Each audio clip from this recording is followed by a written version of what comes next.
This is VOA News. I'm Joe Ramsey.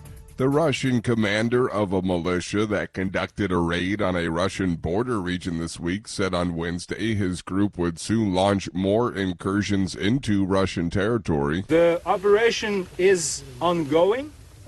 This is how I should put it, to be honest. It definitely has various phases. So phase one, we consider it a successful phase. It's over now, but the operation is ongoing. The leader, who described himself as the commander of the Russian Volunteer Corps, spoke to reporters on the Ukrainian side of the border with Russia a day after Moscow said it repelled the raid on the Belgorod region. The Wagner militia, which is aiding Russia in the war on Ukraine, says thousands of its troops have lost their lives. AP correspondent Charles de Ledesma reports. Wagner's chief says his force has lost more than 20,000 soldiers in the drawn-out battle for Bakhmut, with about 20% of the 50,000 Russian convicts he recruited to fight in the 15-month war dying in the eastern Ukrainian city.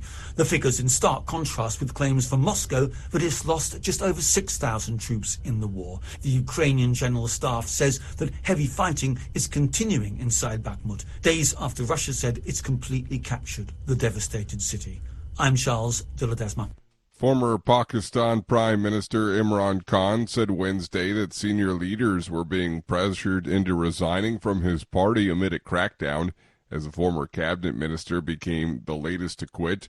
Rights monitors said authorities have detained thousands of supporters of Khan's party since days of street violence erupted over his brief arrest earlier this month. This is VOA News.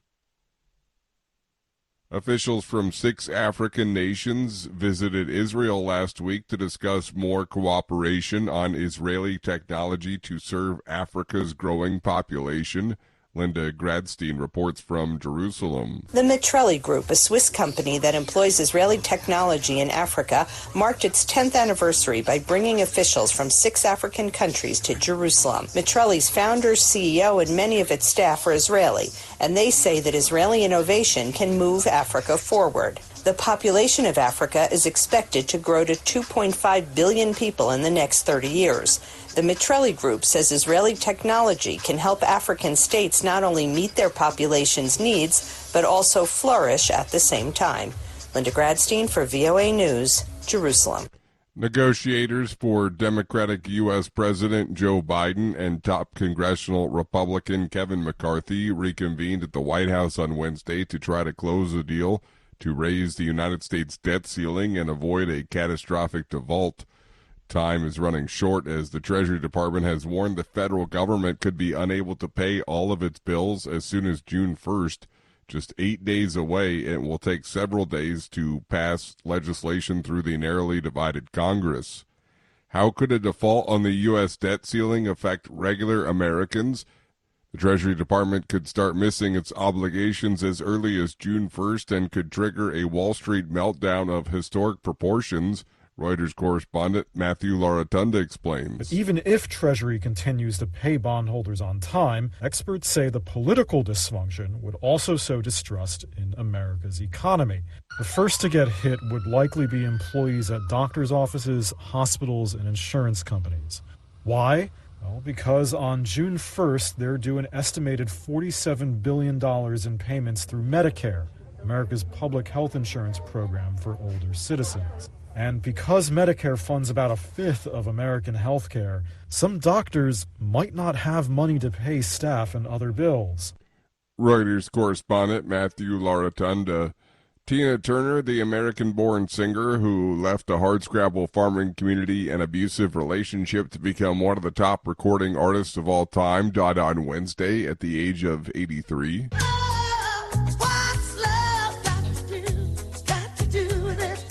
She died peacefully after a long illness in her home near Zurich, Switzerland, her representative said. Turner began her career in the 1950s during the early years of rock and roll. She won 6 of her 8 Grammys in the 1980s, sometimes nicknamed the Queen of Rock and Roll.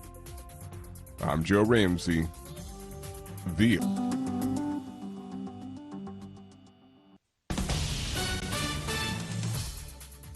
This is VOA News. I'm Marissa Melton. U.S. President Joe Biden said Thursday that negotiations with Republican lawmakers to raise the U.S. government's borrowing limit and set future spending levels are going well, while assuring Americans the country will not default on its obligation to pay its bills. White House budget negotiators continue to talk with representatives of Republican House Speaker Kevin McCarthy to sort out the last details of a deal, but no agreement was announced Thursday as lawmakers began to leave Washington, D.C. ahead of the country's annual Memorial Day weekend. The Republican-controlled House of Representatives is not scheduled to return until Tuesday. That's just 2 days ahead of June 1st, the date that Treasury Secretary Janet Yellen says the government could run out of cash to pay its bills unless the country's $31.4 trillion debt ceiling is increased. Both the House and Senate need to approve the debt limit increase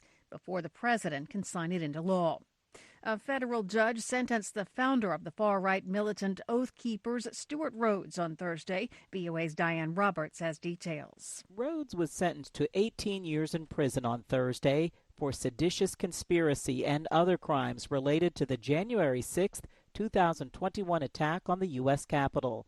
A defiant Rhodes stood before the judge and insisted he was a political prisoner.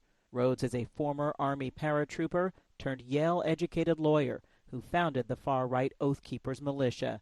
Prosecutors were asking for 25 years in prison. Diane Roberts, VOA News, Washington. The U.S. Supreme Court has sharply limited the U.S. federal government's authority to police water pollution in certain wetlands. It's the second decision in as many years in which a conservative majority narrowed the reach of environmental regulations. VOA News. Russia is replacing Wagner private military units with regular troops on the outskirts of Bakhmut in Ukraine, but the mercenaries remain inside the devastated city. This, according to Ukraine's defense minister. It appears to partially confirm statements from the group that it has begun leaving the area. Reuters' Matthew Laratanda has more. Russian mercenaries with the Wagner Group organization are withdrawing from the outskirts of the city of Bakhmut to be replaced by regular government soldiers. That's according to Ukraine's defense ministry. It appears to at least partially confirm statements from the group's founder, Yevgeny Prigozhin, that his forces would be leaving the devastated city. The Ukrainian defense ministry says that as of Thursday, the mercenaries remain inside the city. Ukraine's military also says the number of Russian attacks in the area has fallen in recent days. Prigozhin claimed to have completed Russia's capture of the city on Saturday after the longest and bloodiest battle of the war in which his group played a central role. Reuters' Matthew Laratanda reporting. A small company devoted to low-cost space launch systems will take part in an upcoming mission to put an uncrewed lander on the moon. As Mike O'Sullivan reports, it's one of the many small companies hoping for a role in a future moon base. Workers at Scorpius Space Launch Company make a carbon fiber panel for a fuel tank.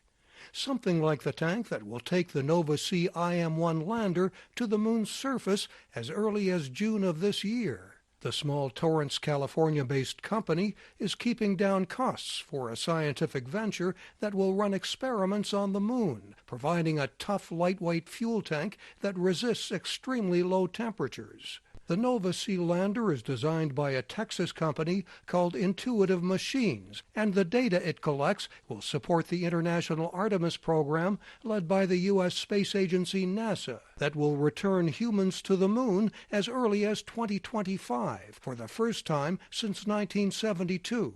Mike O'Sullivan, VOA News, Los Angeles. A man was arrested Thursday after his car crashed into the gates of Downing Street in central London, where the British Prime Minister's home and offices are located. No one was injured, and the initial signs don't point to terrorism. Local officers, rather than counter-terrorism detectives, are handling the investigation. Prime Minister Rishi Sunak was in his office at the time of the crash. A witness said he heard a bang and looked up and saw loads of police with taser guns shooting at the driver. From Washington, I'm Marissa Melton, VOA News.